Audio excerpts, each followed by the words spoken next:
Yo, what is up guys? Fishy here, and in today's episode I will be sharing with you guys the first 10 days of my 100 days of Pixelmon server type survival world. So for starters, as you do in all Pixelmon worlds, you have to choose your starter, and I chose Snivy because Snivy is my little homie. The first thing I did in this world was I just explored. I wanted to find a healing center first so I could get set up to do some level grinding, and I was not too lucky. See, first I found that den structure. Next I find the shrine for Zapdos, which I don't even have the orb for yet. So I make sure to write down a little bookmark for that too in my little mini-map up here in the top right. And this mini-map makes it really easy in this mod because it shows up little sprites of the Pokemon that are around you. And it allows me to find some really cool Pokemon that otherwise I would end up missing. Then next I found a little outpost structure here, which allows me to get my first Pokeballs of the playthrough. And this really comes in clutch because I don't really find any other source of making balls until later. Heck, even after these 10 days, I still don't have an actual set up anvil area just for smashing out Pokeballs. And of course, after that first outpost, I get lucky enough to find a second outpost, or an outpost with like a little den area in it with some Ultra Balls in a chest. And I check around for another chest, nothing there, and I turn around and there's a village right over there. So as I start heading over towards the village, I end up seeing this Galarian Corsola. And I've never used a Galarian Corsola, and I thought it would be very interesting to make that my first caught party member of the series. So obviously I'm quite hyped about this. So I go in with my Snivy, just guns blaring, bam, throw a couple Ultra Balls, and I end up catching it pretty easily, which, I mean, to be fair, they are Ultra Balls, so you expect them to be ultra successful. But there it is, first Pokemon of this world caught. And so as I go through the village, there are these things that are called quests, which you can take from the villagers. You see I take 2 quests there as I'm heading into the Poke Center to heal up. And once you complete those quests for villagers, they're going to end up giving you rewards. And next I just decide, hey, screw these shopkeepers, I'm going to rob them. I just grab all the crap they have. I get all their Ultra Balls, all their revives, all their heals, their potions, all of that. And my plan here is to maybe sell some of this back to them to get a little bit of a profit. And then for the rest of the day, I end up just training my Pokemon. Like, I send my Corsola out against this Clobbopus, which can't really do anything back to it because it's a fighting type against a ghost type that only has fighting and normal type moves. And I was able to get a crap ton of experience from this, just fed right into my Corsola because, you know, Corsola's a little homie. Gotta make sure all the homies are eating well tonight. Then I end up starting my apricorn farm as it ends up turning a little bit more daytime, and I start working on my house. And I am one of the few people that actually enjoys building with birchwood. I am a birchwood enjoyer, and you can come at me for that, and I will very much defend my claim. And of course, it wouldn't be Pixelmon if the Pokemon didn't get in the way of whatever you were trying to build, so I had to clear out a couple obstacles. But on my rush to get supplies for my house, I ended up getting distracted by one of my favorite Pokemon ever, Cramorant. I am a Cramorant enjoyer, and I saw this guy, I'm like, I need to get him. So I try to get into battle, weaken him, he just claps my Corsola. So I decide to do the old-fashioned Pixelmon chuck balls until it catches route. And after wasting way too many Pokeballs, I'm not even sure, it had to be around 10, I end up capturing him. And the first thing I need to check is that if I can fly this bird. Because if you're not aware, you can fly Pokemon Pixelmon. But just as I get on him to check, this Tailo gets in my way, so I clap him. I say, get out of here, Tailo. Hop back on my Cramorant, and I can indeed fly with him, which is going to make traversing this world so much easier, especially since most of it is waterlocked.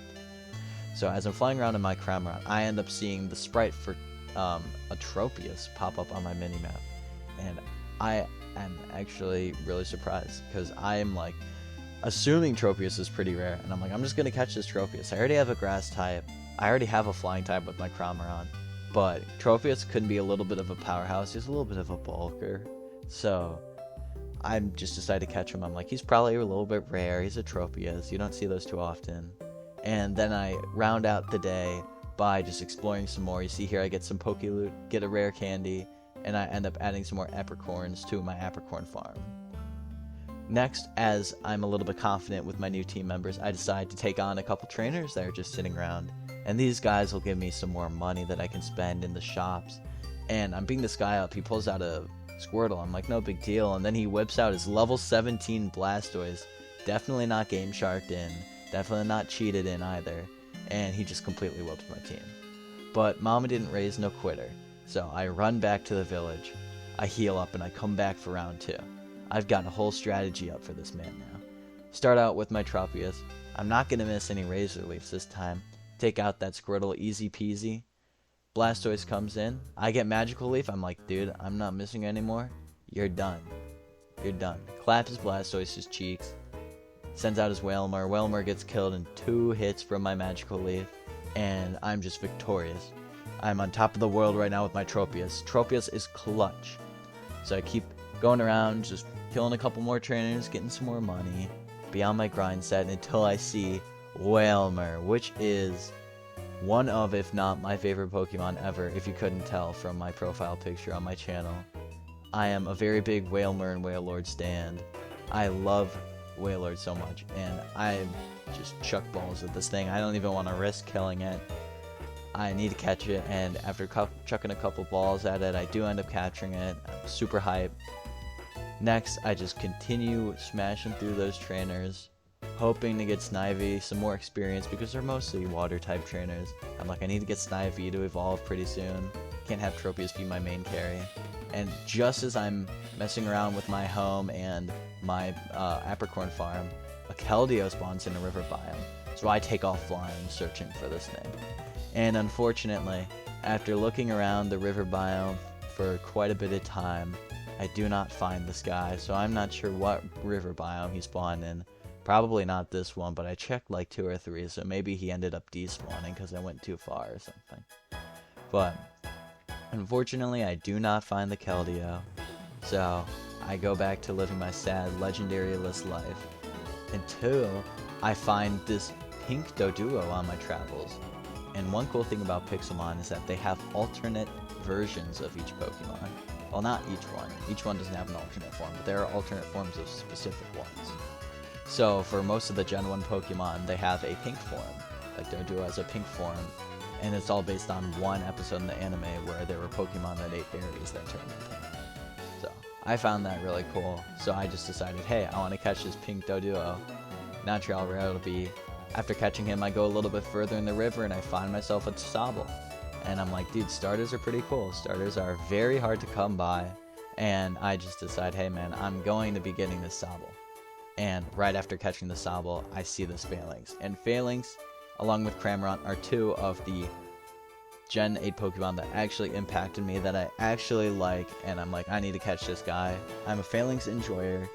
I really hope that he gets no stand or last stand in this game. And after that, I just make some improvements on my house, and I just go back to clapping some trainers' cheeks. Because I'm on my experience grind right now. Look at that, Lomomola down to 1% and out of here. Tropius is really becoming a carry for my team. And as I'm going out to find this one trainer, I hear a Dratini behind me. And I go down, I'm like, I'm sniping this guy. Dratini can be such a powerhouse, especially helping me beat late game trainers in this game, and I just need him now, so I risk it. I'm like, I'm just chucking some Vine Whips at him, get him to 10%, which is a little dangerous if I got a crit, but you know what? What's life without a couple of dice rolls? So I just go chuck 1 Ultra Ball at him, and on the first one, bam, capture. It was just meant to be.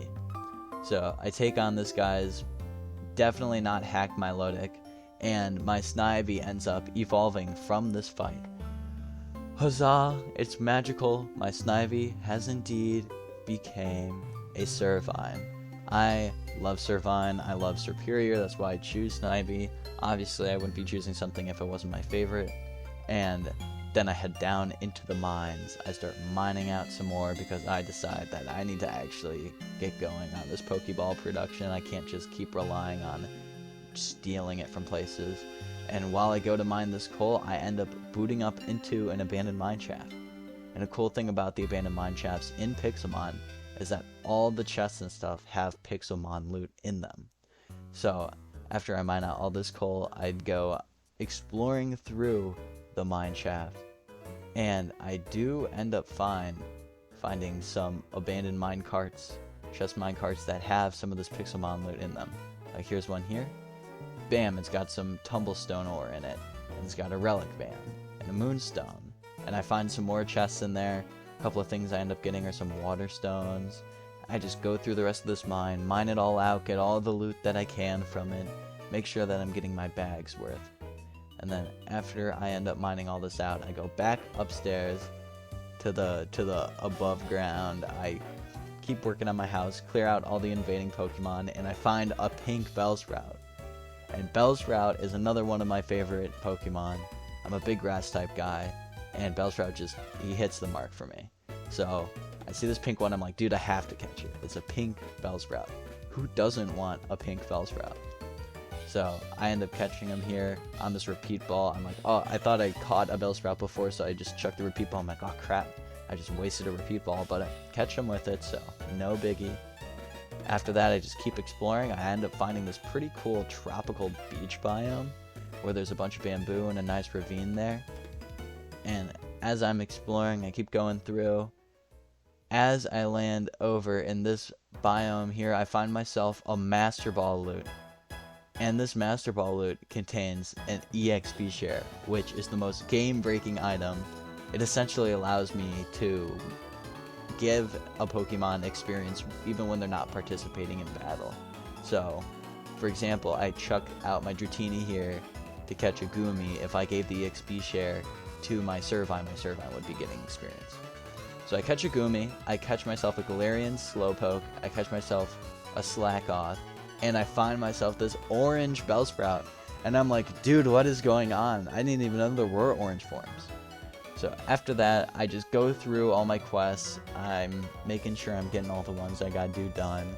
And these are kind of just like what I'm using as a benchmark for right now. So I gotta find the stronghold at some point. Eventually I have to craft a Pokeball, but there's no way I'm doing that yet. So I go back home and I decide I need a base to do some of this stuff. So I just keep working on my house. And I pretty much end up spending the whole day working on my house.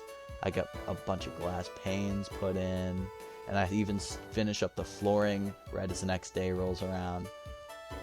And I don't even do anything Pixelmon related. The whole rest of the day, the whole rest of the night is just put into finishing my house. And at the end, I end up finishing this roof, the little overhang here. I had my little dirt staircase built up that I'm just taking down now, because I know it's over. And this is what my house looks like from the front. I know the top is a little bit barren. I might end up going back and putting some birch logs around the side to make it look better. And I just add an outside path. I move everything inside my house, inside the chest. I get a bed in there just to set my spawn point in case I do end up dying, which honestly, I'm pretty accident prone, so it'll probably happen more than once. So, set my spawn point, put all my items in there, and then I go out to my apricorn farm, which is thriving at this point. I've got a ton of apricorns out, and these trees make it so easy. They're so much better than the old apricorn trees. So after I collect all my apricorns, I decide to go out for some more journeying, and I end up finding the structure in the middle of the ocean. And I can't even find the entrance to this thing, man. I'm like looking around, can't find it. I finally decide to dive down a little bit, and I do indeed see the entrance here. And it has a little cup that looks like it has something to do with Arceus. I'm not too sure on this one. But the next structure I find while I explore is a desert temple, and much like the abandoned mine shafts, these also contain some Pixelmon items. So I get some safety goggles, which are held items. I get a relic gold, which I can sell to shops. I got fire gems, rock gems. I got a flame book, and I got a piece of charcoal, which will help boost my fire moves. Next, while I'm exploring, I end up finding the Tower of Darkness, which is like pretty cool. I mean, like, I don't have a Kung-Fu, so there's really no purpose of me getting here, so I just kind of like mark it for myself. And as I'm flying through, I get another legendary spawn. I get a Virizion spawning in the Birch Hills. I'm like, dude, there's no way I can miss this. I'm in the Birch Hills right now. But I fly around for like 6-7 minutes, and I just don't find it. So I end up going to another Tower of Darkness, which I find because for some reason there were two of them really close to each other. And I'm like, whatever, I'll just break in, see what this one's all about. And I end up finding this move relearner who lets me relearn all my moves for free. And I'm like, dude, because I have a Tropius and I have a shoot. Yeah, I have my Tropius and I have my Cramorant. I can fly up to the top and I can just ignore everyone else there so I can get my free moves. Next, I end up finding this weird like temple area with an enchantment book there, enchanting table, and I'm like, I need to mark this for later. And there's a Xerneas statue up there, so I aptly name it Xerneas, and that's just the name I go for it. Then, once I go back to my home, after a long day of journeying, I find out that one of my NPCs have a red mark above them, and I've never seen a red mark for a quest before. Usually they've all been like blue or yellow, so I'm assuming this one's pretty special. So this Kurt, which is most definitely not Kurt, asked me for some level balls, and first I'd say, I have a ton of level balls in my inventory from robbing them. I can give it to you, but I have to craft them. So, seeing as how I don't have a Pokeball crafting area up yet, I just go back to training my Pokemon up. And while I'm training, I end up finding myself a Castform, and I'm like, man, Castform are pretty cool, catch him. I find myself a Jangmo, which I want to catch because it's a pseudo-legendary, and at least in my experiences, pseudo-legendaries are kind of hard to find. Maybe they're not too hard to find in Pixelmon, but they're cool, so I want to catch it. So I catch one there. Then when it becomes night, while I'm level grinding, I find myself a Larvitar right next to a Pupitar. So I said, hey, double the odds of catching it. I'm just going to chuck it, try to get both of them. And I think it's just really cool to see little bro, big bro together, but eventually I just give up, just go for the Larvitar, get it trapped in a battle so it can't run away, catch it. Then I end up killing the Pupitar, get some drops, level grind up my Wailord a little bit because I gotta get this Wailord as soon as possible, dude. I'm a Wailord enjoyer. And after that's done, I go back to my house, and this is the end of the video. So thank you guys for watching the first 10 days of my 100-day Pixelmon survival world, and I'll see you all in the next one.